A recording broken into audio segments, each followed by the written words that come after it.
Good afternoon. This is DIY Cooking with Connie, and today we're going to make country fried steak.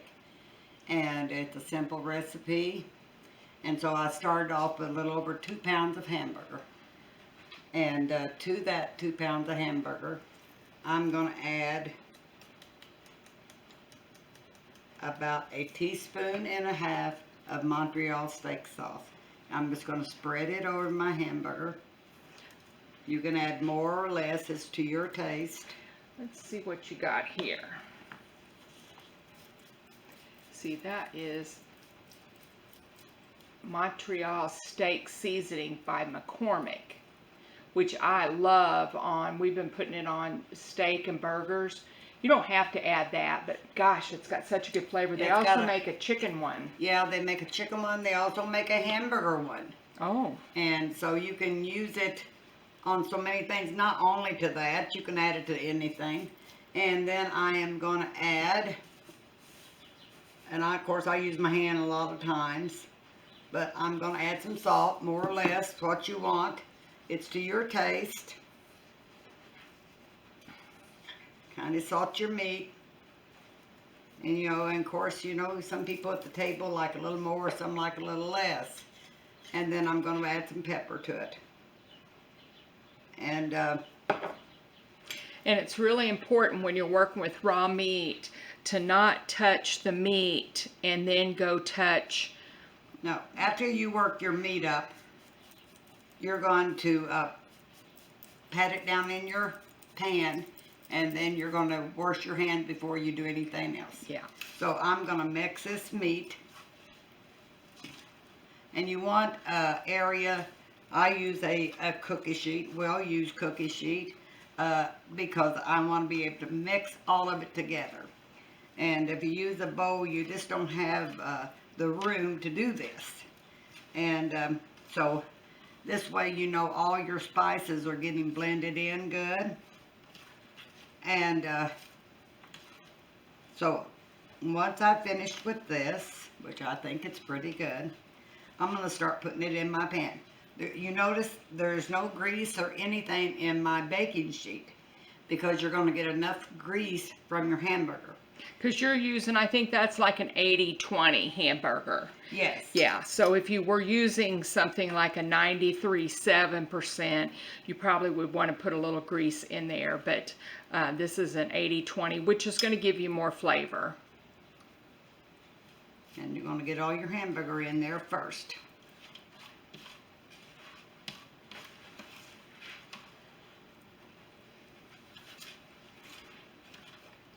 Now, if my hands are a little bigger, I could get a little more faster doing this. But I've not got the big grip like a man would have. Okay, we're going to set this aside. And what I'm going to do, I'm going to pat this in. You want to try to get it all pushed down in there as solid as you can.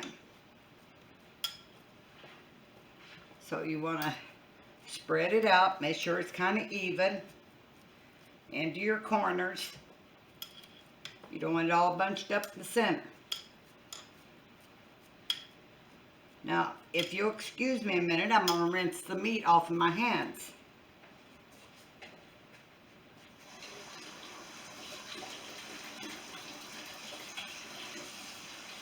So, Mom, are you going to fix anything with this? We call it country fried steak. It's not probably your normal country fried steak, but I call it brown gravy country fried steak. Mom always used to fix this growing up, and of course, you could use venison meat, deer meat. You can also use a sausage and hamburger mix. Yeah. So now to this, what I'm going to do, I've just got some all-purpose flour, and I'm sprinkling it over my hamburger. And I already messed up on this. I hate to say that, but normally I sprinkle a little bit of this on the bottom of the pan before I start. But I didn't do that today. It really doesn't make any difference. That's just something I'm kind of used to. And so once we get that sprinkled, I'm going to take just a kitchen glass. If you've got a small rolling pin, that's great too. And we're going to press it down into this hamburger. press it down into your hamburger. And I'm going to turn it around. Press my corners here. Turn it again. Press again. All the way around.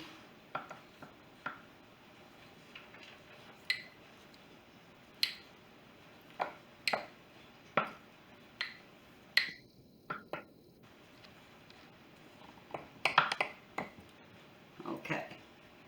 Now this is done, and what I'm going to do here is take and we're going to let me get a paper towel here and kind of wipe my plate off.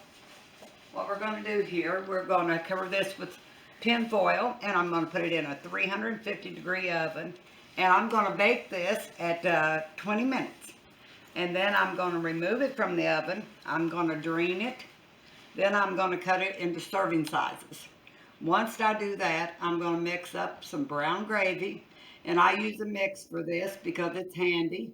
I mean, if you've got leftover brown gravy, that's great. Or if you want to make a roux and make your own gravy, that's fine too. But now to my brown gravy, I always add a half a can of your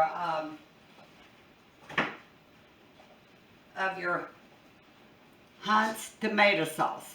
And it doesn't have to be Hunt's. No, but That's a just half can of tomato sauce to your brown gravy. It doesn't change the taste. It doesn't taste like tomatoes, but it does make a richer, browner gravy.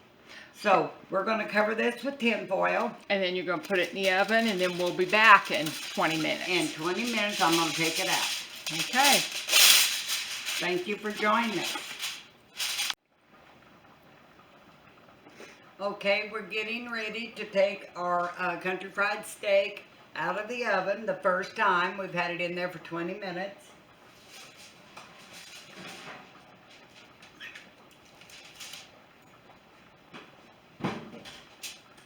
And I'm going to remove the foil.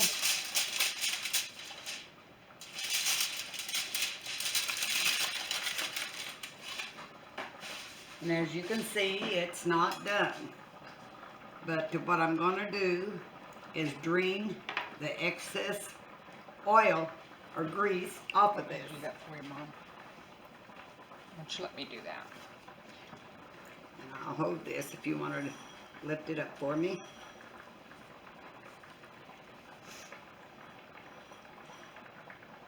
And we're going to drain this excess off.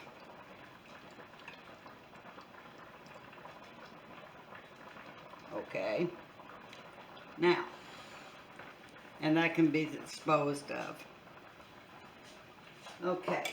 Then, we're going to cut this into serving size. And what I do, I cut it right down the center to begin with. And as you can see, it's not finished cooking. And I cut my serving size. And why we're doing this for is because this is going to have brown gravy added to it. And we Can want you bring it over this way a little bit, Mom? Yes, just a second. And this is going to be easy for that brown gravy to get down in there.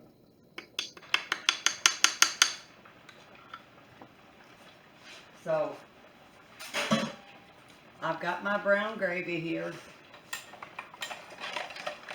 Now, what did you use for brown gravy? Okay, this is what I use.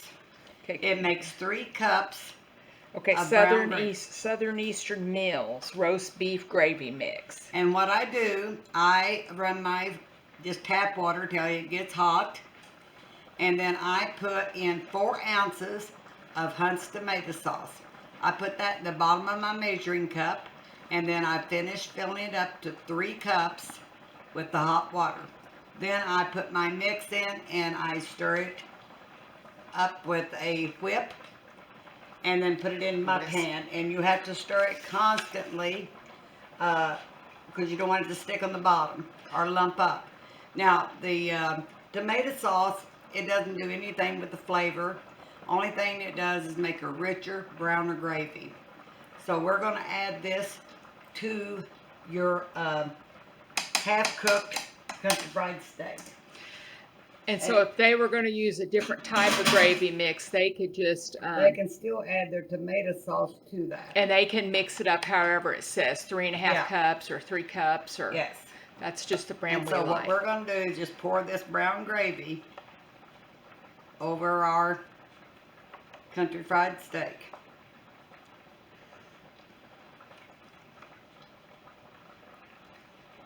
Just kind of work it around there. And you don't want so much in there that it's going to overflow in your oven, which that is plenty. The rest of your brown gravy you can use on your mashed potatoes. We are cooking mashed potatoes, and when you're cooking potatoes, I always use a wooden spoon. I just stick it, lay it across my pan, or I stick it down in my pan. That keeps your potatoes from boiling over. And then we also are going to have corn with this. And with the corn, I use frozen corn. I put a little sugar and a little salt in it, and a little butter and a little water. And that's all there is to the corn. You can use whatever kind of corn that you like. So I've got this fixed, and it goes back in the oven now at 350 degrees, and it's going to cook for another 20 to 25 minutes. And then it's ready to serve. Okay, so you're not going to put the foil back on it this time? No, the foil doesn't go back on it on the last half. So. Okay. So I hope that you'll try it, and I hope that you'll enjoy it.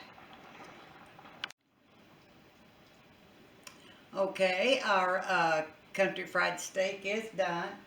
I'm taking it out of the oven. Now, when you're cooking this country fried steak, it really depends on how much hamburger you use. I used about 2 pounds here. You can use a pound, or if you've got a big family, you can use a larger amount. Just put it in a larger pan. You don't want it too thick, and it depends a lot on the cooking time of how thick you've got it, and it might run a little longer than the time that I gave you, or a little less. Just keeping an eye on it. And so what I'm going to do is take a piece out where you can see it. And you can always use a meat thermometer, which is a really good idea.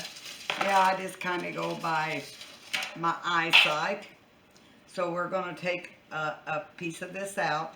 It is pre-cut, as you know. And that's well done. And so if you wanted something that was... So you can see it's very well done. And what we'll do is we will get some mashed potatoes and everything on a plate and get ready to eat something, and we'll take a picture of the finished product. Thank you.